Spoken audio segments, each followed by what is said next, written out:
matrix is strong. We have to prepare for a more angry world. Remember, all I'm offering is the truth. A while ago, I had a chat with someone who had common interest, which was creating your own life rather than following the rules of social conditioning. One of his biggest motivations for creating his own life was because he didn't want to be controlled by the puppet masters or get stuck in the matrix. So I asked him, why don't you want to be controlled by someone else, and how do you know if someone is controlling you? It turned out it was one of the many narratives he caught on the internet and created as his own story without fact-checking why these people he admires are telling these narratives and what the reason is that it triggers him to be controlled. I feel like there's a lot of noise around the topic of escaping the matrix, and it seems like some people are trying to convince themselves that they have good intentions compared to others. And the consequence of narratives like this is that people don't want to take responsibility for their own lives, because the reason why they can live the life they have always wanted is because they have been controlled not to do so. And the best time to escape it is now. I'm here to tell you that these narratives are just genius marketing ideas, because marketers know best how to influence people. Especially if you think about what's going on globally after the pandemic. People want to be more individual. They do not simply believe anything they are told. And for marketers, there's no better way than telling people that the reason they are miserable is because they have been told to think this way. Also, there's nothing wrong if you have a 9-to-5 job. You're not a loser or better than other people. In fact, I have more respect for you than those who pretend to have a successful business, misleading people and promising you to introduce to Elon Musk's network if you follow their program. Now let's unpack this idea further, why I think having a side business to escape the 9-to-5 job isn't the best advice for everyone, and what do you do about it if you want to start one. Most people's dream is to become a CEO of a billion-dollar company, but can even be the CEO of their own life. I've been in the online business space for almost 6 years, starting with e-commerce and now consulting companies and personal brands for growth on TikTok. In these years that I've had my own business, my life hasn't always been easy, because when you have your own thing, every day you wake up, you encounter new challenges that challenge you to think differently than the day before. They say, if you're an entrepreneur, your personal life is a reflection of your own business, so you need to make sure that both are in balance. For example, let's say if you avoid conflicts in your personal life, then there will be changes that you avoid similar behavior in your business. Because if you have a frustrated customer who wants his money back, you're probably going to do something to avoid it. And since most people can even solve the tiny problems in their own personal life,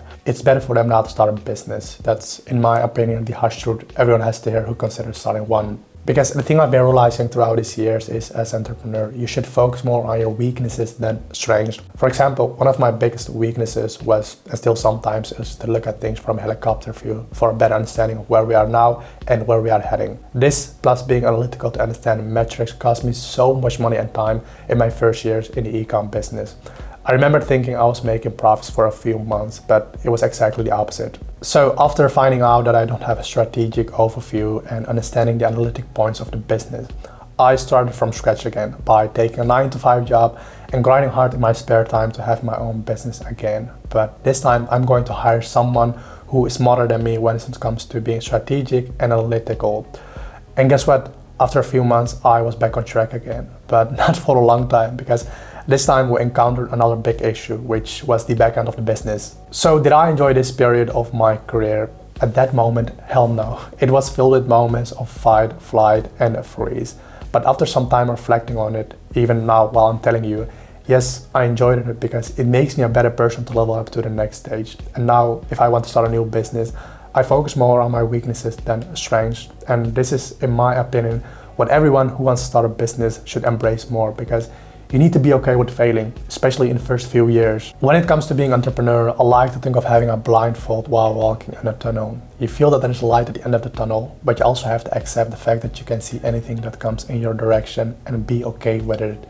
Because those who feel comfortable with being uncomfortable reach the top. I personally accept the fact that there are some external factors I can't control, and the way I'm dealing with this is by accepting that things won't always go the way I want. For instance, being curious has always brought me positive outcomes, because I know that when things aren't going well for me, both in personal and business life, a period of obstacles and growth is coming. I do this by reflecting on daily what I've learned or what I've done differently than yesterday, which eventually results in a small change. So now let's talk about what you should focus on if you want to start your own business regarding the online people telling you to buy the ticket to unlock your freedom. You can decide the level you want to win at in life. If you go through life using other people's values to define success, you will probably end up miserable. For many of you watching this, you don't need a change in circumstances, you need a change in values. Not everything is about building your online business to gain freedom. Much of being happy with whatever you're doing is about values. Your values and what you think are important are within your control. So the next time you encounter a video where someone says, your life sucks because you have a 9-to-5 job and life is better on this side of it, you have to understand the person is sharing his or her own values, which includes gaining freedom to work wherever you want. Our lives are built on values. One of my values is to share my perspectives on the things I understand so others can gain a wider perspective. But for some of us, the things we value might be destructive if we consider who we want to become. Back to the video, if you hear these values, you have to question yourself, do you share the same values, which is gaining freedom to work wherever you like? If the answer is yes, you're qualified enough to answer the next questions. How can I live in freedom? And what's holding me back? If you can ask yourself questions like this before joining any program, it makes it a lot easier to finish it until you have the freedom you desire. And since it's important to have a reason for the things you do, it doesn't surprise me that most people who join a program to gain freedom or whatever give up after a few weeks because their why isn't clear enough. Therefore, they have no values in what they appreciate in life. Because if you have a strong why and a value, it will be much easier to do the work you need to rather than doing something unproductive that keeps you away from the life you desire. Most people like the idea of having a business but barely consider starting one because they think the person who sells the program is going to build their business, but it's far from that. They're going to give you a blueprint for how to walk, and you have to figure out how and when you are going to learn how to walk. That's why I started working on my values and why before starting with e-com business. I knew for like a year or so you can earn money while working behind your laptop, and one of my friends was already doing it. And I'm the type of guy who likes to observe before taking action and ask myself questions. Why is my friend doing it? Why do I feel triggered to it? And is this the gateway to gain freedom that I've always wanted? And guess what? After questioning myself deeply about the same program as my friend for 997 euros because I had a clear why and values, 6 months later, it paid off. I gained the freedom I've always wanted. So I think I've said what I want to say about this topic because there is so much noise and misunderstanding. I hope to give you my perspective on it because I know a lot of guys who sell programs to help people with good intentions. And I also know what it's like to buy a program for 997 euros and take the responsibility to make something from it. You can do whatever you want in life, focus on making small improvements over time and determine what winning looks like in your situation. Thanks for making it to the end. Like, subscribe, and enjoy the rest of your day.